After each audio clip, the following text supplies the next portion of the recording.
আপনি বলে দিন যারা আমাকে ভালোবাসবে তারা যেন আপনার আবেদারি করে, আপনার অনুসরণ করে, আপনাকে যেন ভালোবাসে।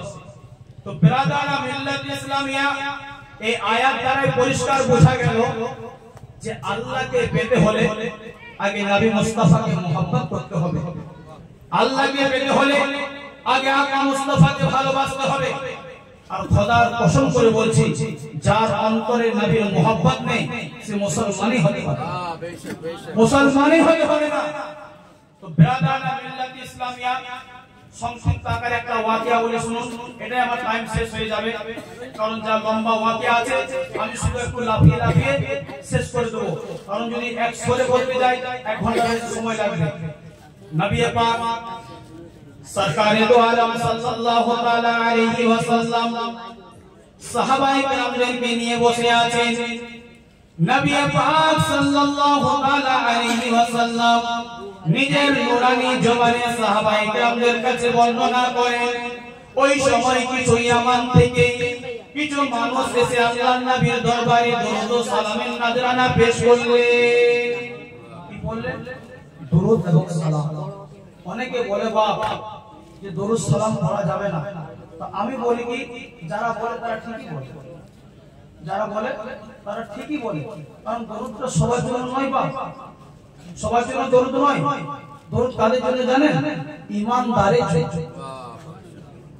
ঈমানদারের জন্য ইন্নাল্লাহু ওয়া মালাইকাতাহু ইউসাল্লুনা আলান নবী ইয়া আইয়ুহাল্লাযীনা, ইয়া আইয়ুহাল মানে কি? হে ঈমানদারগণ। অর্থাৎ দরুদ যারা বলে যে পড়া চলবে না, আমার মনে তাদের কাছে ঠিক আছে, কারণ দরুদ তো সবার জন্য নয় বাবা, বেঈমানের জন্য নয়, কাফির মুশরিকের জন্য নয়, ঈমানদারের জন্য, ঈমানদারের জন্য দরুদ। তো যারা ঈমান ওয়ালাই হবে তারাই দরুদ ও সালাম পাঠ করে, বলো সুবহানাল্লাহ। তো নবী পাক সাল্লাল্লাহু তাআলা আলাইহি ওয়াসাল্লাম বসে আছেন, ইয়ামান শহর থেকে আপনার কিছু মানুষ নবীর দরবারে এলেন, দরুদ ও সালামের নজরানা পেশ করলেন। আল্লাহর নবী সাল্লাল্লাহু তাআলা আলাইহি ওয়াসাল্লাম ওই ইয়ামানবাসীদেরকে জিজ্ঞাসা করলেন, বলো তোমরা কেমন আছো? তোমরা কি সবাই ভালো আছো? সবাই বললেন, হুজুর আল্লাহর রহমতে আপনার দয়াতে ভালো আছি। এবার আল্লাহর নবী সাল্লাল্লাহু তাআলা আলাইহি ওয়াসাল্লাম বলেন, ইয়ামানবাসীরা বলো কি উদ্দেশ্য নিয়ে তোমরা এসেছো, কি আশা নিয়ে তোমরা এসেছো? সমস্ত ইয়ামানবাসী বললেন, হুজুর সবার আগে আমরা আপনার জিয়ারত করার জন্য এসেছি, আপনার নূরানি চেহারার জিয়ারতের জন্য এসেছি, দিদারের জন্য এসেছি। আল্লাহর নবী বললেন, তারপর? এবার ইয়ামানের মানুষরা বললেন, হুজুর আমাদের একটা ইমামের প্রয়োজন, ইমাম লাগবে, কারণ আমাদের ইয়ামানে ইসলাম ছড়িয়ে পড়েছে, কিছু মানুষ কলেমা পড়েছে, এবার কিছু মাসলা মাসাইল জন্য সঠিকভাবে জামাতে নামাজ আদায় করার জন্য, ঈদ বকরা ঈদের নামাজ আদায় করার জন্য, জুমার নামাজ আদায় করার জন্য আমাদের একটা ইমাম লাগবে। আর এমন ইমাম লাগবে যে ইমাম যেন কোন মুকদ্দমা মামলা যদি আসে কোরআন এবং হাদিস দিয়ে আপনার ফয়সালা করবে, কোরআন এবং হাদিসে ফয়সালা হবে।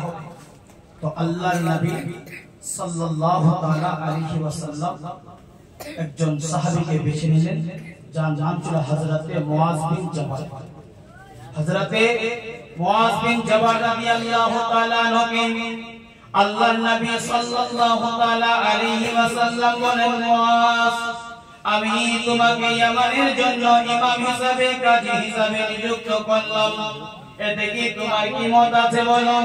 হযরতে মুআজ বিন জাবাল হাত জোড় করে দাঁড়িয়ে গেলেন, ইয়া রাসূলুল্লাহ, ইয়া হাবিবাল্লাহ, নবী গো, গোলামদের কাছ থেকে অনুমতি নেওয়া লাগে না, গোলামের কাছ থেকে অনুমতি চাওয়া লাগে না, গোলামকে হুকুম দিলেই হবে।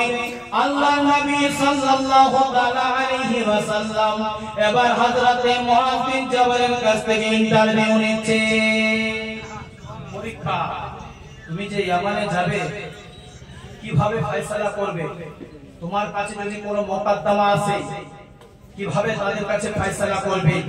তো হযরতে মুআজ বিন জাবাল বললেন, ইয়া রাসূলুল্লাহ সর্বপ্রথম আমি কোরআন থেকে খোঁজার চেষ্টা করব।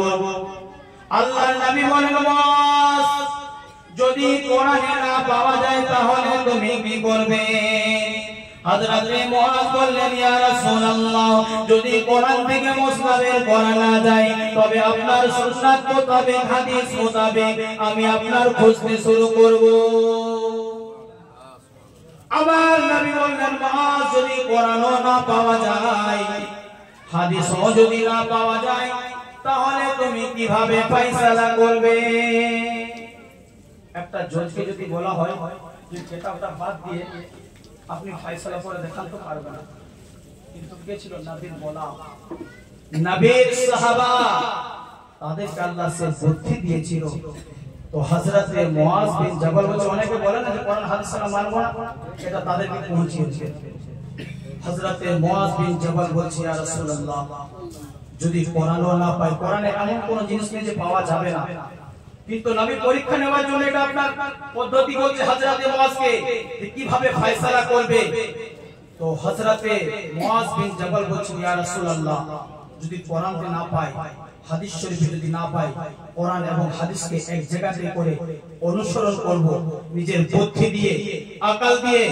নারে তাকবীর, নারে রিসালাত, মাসলাকে আলা হযরত, ফয়জানে আলা হযরত, উলমা আহলে সুন্নাত, মুনাজির আহলে সুন্নাত, নারে তাকবীর, নারে রিসালাত।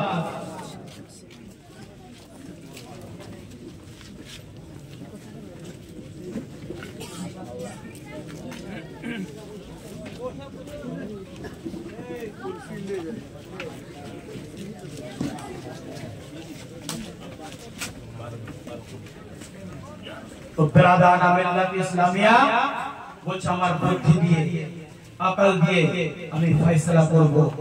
আল্লাহর নবী সাল্লাল্লাহু তাআলা আলাইহি ওয়াসাল্লাম হযরত মুআজ বিন জাবালের বুকে হাত রাখলেন, আল্লাহর কাছে দোয়া করলেন। আল্লাহর নবী সাল্লাল্লাহু তাআলা আলাইহি ওয়াসাল্লাম বললেন, মুআজ, এবার তুমি বাড়িতে যাও, পরিবারের সাথে দেখা সাক্ষাৎ করে এসো, পরিবার পরিবারের সাথে আপনার সাক্ষাৎ করে এসো।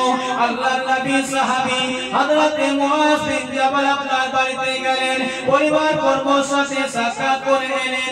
এবার আপনার উঠতির উপরে বসলেন। হয়তো অনেকে বলবেন, মাওলানা সাহেব আপনি ছেড়ে ছেড়ে বলছেন, কিন্তু টাইম অভাবের জন্য আমাকে শর্টে বলতে হচ্ছে।